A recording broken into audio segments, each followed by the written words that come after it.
Telangana Congress MP అభ్యర్థుల రెండో జాబితా విడుదలైంది. 5 స్థానాలకు అభ్యర్థులను ప్రకటించింది హస్తం పార్టీ. మల్కాజ్గిరి నుంచి సునీతా మహేందర్ రెడ్డి, సికింద్రాబాద్ నుంచి దానం నాగేందర్, చేవెళ్ల నుంచి రంజిత్ రెడ్డి, నాగర్ కర్నూలు నుంచి మల్లు రవి, పెద్దపల్లి నుంచి గడ్డం వంశీకృష్ణను ప్రకటించారు. మొదటి జాబితాలో 4 అభ్యర్థులను ప్రకటించిన కాంగ్రెస్ రెండో జాబితాలో 5గురిని ప్రకటించింది. ఇక ఖమ్మం, నల్గొండ, భువనగిరి స్థానాలపై సస్పెన్స్ నెలకొంది.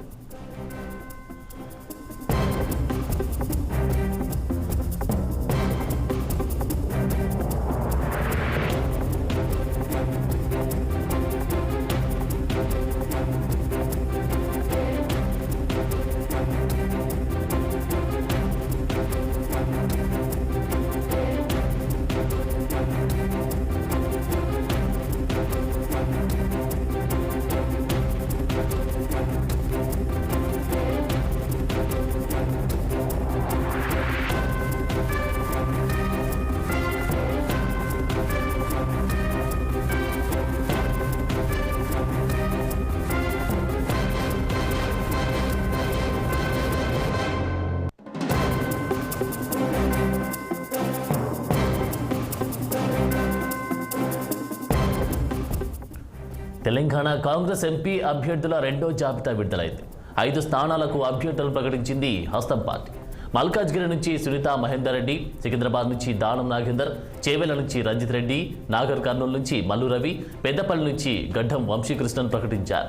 మొదటి జాబితాలో 4 అభ్యర్థులను ప్రకటించిన కాంగ్రెస్ రెండో జాబితాలో 5గురిని ప్రకటించింది. ఖమ్మం, నల్గొండ, భువనగిరి స్థానాలపై సస్పెన్స్ నెలకొంది.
తెలంగాణ కాంగ్రెస్ ఎంపీ అభ్యర్థుల రెండో జాబితా విడుదలైంది.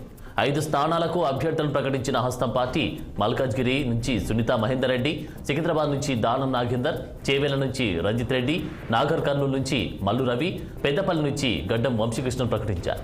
మొదటి జాబితాలో 4 అభ్యర్థులను ప్రకటించిన కాంగ్రెస్ రెండో జాబితాలో 5గురిని ప్రకటించింది. ఖమ్మం, నల్గొండ, భువనగిరి స్థానాలపై సస్పెన్స్ నెలకొంది. ఇక ఇదే అంశానికి సంబంధించి తాజా అప్డేట్స్ మా ప్రతినిధి శ్రీనివాస్ అందిస్తారు. శ్రీనివాస్, కాంగ్రెస్ పార్టీ అంటే తెలంగాణకు రెండో జాబితా అనొచ్చు.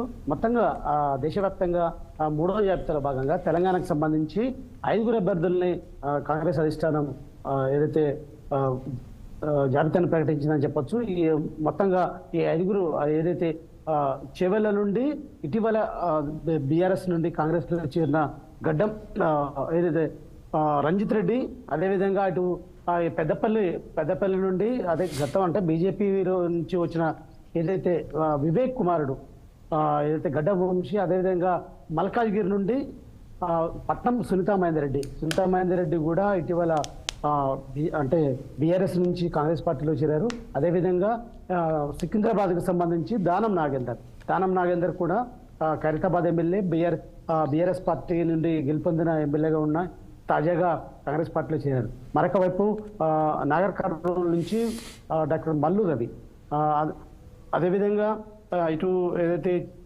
నాగర్ కర్నూలు, అదేవిధంగా పెద్దపల్లి, చేవెళ్ల, అదే మల్కాజ్గిరిని అంటే 5 స్థానాలకు సంబంధించి మాత్రం అభ్యర్థులను ప్రకటించింది. మొత్తం 8 కొలిక్కి వచ్చినా కూడా సమస్యాత్మకంగా మారిన మిగతా స్థానాలకు సంబంధించి పెండింగ్లో పెట్టింది. ఏదైతే నిన్న ఈ మల్కాజ్గిరికి సంబంధించి కూడా రేవంత్ రెడ్డి మల్కాజ్గిరికి పార్లమెంట్ నియోజకవర్గానికి సంబంధించిన అభ్యర్థుల విషయంలో కొలిక్కి తీసుకురావడం, అంటే అభ్యర్థి విషయంలో కొలిక్కి తీసుకురావడం కోసం ఆ పార్లమెంట్ పరిధిలోని 7 అసెంబ్లీ స్థానాలకు సంబంధించి ఏదైతే సమావేశం నిర్వహించారో, అదేవిధంగా ఇటు పెద్దపల్లిని పార్లమెంట్ స్థానానికి సంబంధించిన కూడా అసెంబ్లీ ఎమ్మెల్యేలు, అంటే అసెంబ్లీ సంబంధించిన ముఖ్య నాయకులు, అదేవిధంగా ఆ నేతలతో కూడా సమీక్ష సమావేశం రేవంత్ రెడ్డి ఏదైతే పార్లమెంట్ పరిధిలో గల ఆ క్యాంప్ ఆఫీస్లో నిర్వహించిన పరిస్థితి. ఈ నేపథ్యంలో కూడా ఇటు దాదాపు 8 స్థానాలు ప్రకటిస్తారని కూడా తెలిసినప్పటికీ, అంటే సమాచారం ఉన్నప్పటికీ కూడా 5 స్థానాలే ప్రకటించింది. మిగతా 8 స్థానాలు మాత్రం పెండింగ్ లో పెట్టింది. ఈ 8 స్థానాలు కూడా త్వరలోనే ఒక కొలిక్కి తీసుకొచ్చి ప్రకటించే అవకాశం ఉంది. అయితే భువనగిరి, నిజామాబాద్, అదేవిధంగా ఆదిలాబాద్, కరీంనగర్, వరంగల్, ఖమ్మం, హైదరాబాద్, మెదక్, ఈ 8 స్థానాలకు సంబంధించి మాత్రం ప్రస్తుతం పెండింగ్ లో పెట్టిందని చెప్పొచ్చు. ఇటు ఖమ్మం, అదేవిధంగా నిజామాబాద్, ఆదిలాబాద్, కరీంనగర్, వరంగల్, ఖమ్మం వీటికి సంబంధించిన స్థానాలు మాత్రం అంటే తీవ్ర పోటీ నెలకొన్న నేపథ్యంలోనే ఆ కొలిక్కి తీసుకురావడానికి అధిష్టానానికి తలనొప్పిగా మారిందని చెప్పొచ్చు. ఈ నేపథ్యంలో వ్యక్తి పెండింగ్ లో పెట్టింది. అదేవిధంగా మొదటి జాబితాకి సంబంధించి 4 అభ్యర్థుల్ని ఇప్పటికే ప్రకటించిన పరిస్థితి. నల్గొండ కావచ్చు, అదేవిధంగా మహబూబ్ నగర్, మహబూబాద్, జహీరాబాద్ 4 అభ్యర్థులకు సంబంధించి తొలి జాబితా ప్రకటించింది. ఈ ఏదైతే ఇప్పుడు అంటే 3వ జాబితాలో భాగంగా 5 అభ్యర్థులను ప్రకటించిన పరిస్థితి. ఏదైతే మల్కాజ్గిరి నుండి వేరే అంటే ఇతర వ్యక్తులు రేసులో ఉన్న అదైతే కంచెల చంద్రశేఖర్ రెడ్డి కావచ్చు, అదేవిధంగా సినీ నిర్మాత బండ్ల గణేష్ కావచ్చు, వీళ్ళు పోటీ పడ్డప్పటికి కూడా ఏదైతే ముందుగా కాంగ్రెస్ పార్టీలో చేరేటప్పుడు చేవెళ్ల పార్లమెంట్ నుండే పోటీ చేస్తారని కూడా అందరూ భావించినటువంటి సునీతా మహేందర్ రెడ్డిని మల్కాజ్గిరి పార్లమెంట్లు బరిలో నిలబెడుతున్నారు. మరొక వైపు ఇటు ఏదైతే చేవెళ్లలో మాత్రం రంజిత్ రెడ్డిని, అంటే బీఆర్ఎస్ పార్టీ నుండి ఎంపీగా గెలిచిన 2019లో ఎంపీగా గెలిచిన రంజిత్ రెడ్డిని చేవెళ్ల పార్లమెంట్ నుండి నిలబెడుతున్నారు.